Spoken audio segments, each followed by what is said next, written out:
Now, more than 300 squatters from Kisumu Ndogo village in Kilifi County will have to spend the nights in the cold after their houses were demolished early today. A bulldozer under tight security descended on the 50-acre piece of land that is contested by the squatters and Pwani University. The dispute has been long-standing, with both parties claiming ownership of the land. Our Coast Region reporter Francis Mtalaki tells us more. This middle-aged woman is being rained on, not knowing where to go. Next to her is some of her belongings that she managed to rescue, few meters away from where she is standing.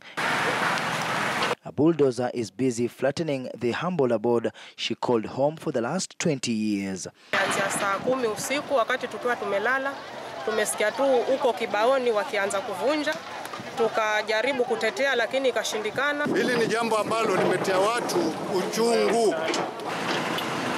On the other side, some of the affected families have been forced to use iron sheets to shield themselves from the heavy rains. More than 300 families have been affected by the early morning demolition. Pwani University, that sits in the heart of Kilifi town, claims ownership of the 50-acre piece of land.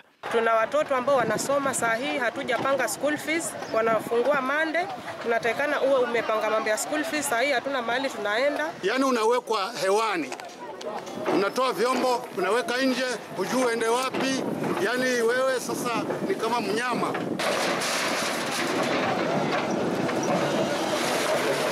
The demolition happened even before a court case between the two parties had been determined.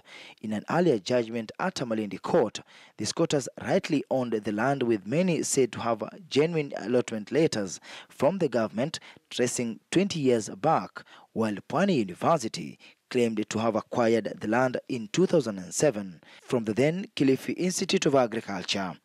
Leo hii ni siku ambayo ni jahannam, yani ni siku ambayo ni kama mtu anaingizwa jahannam. Francis Mtalaki, KTN News, Kilifi.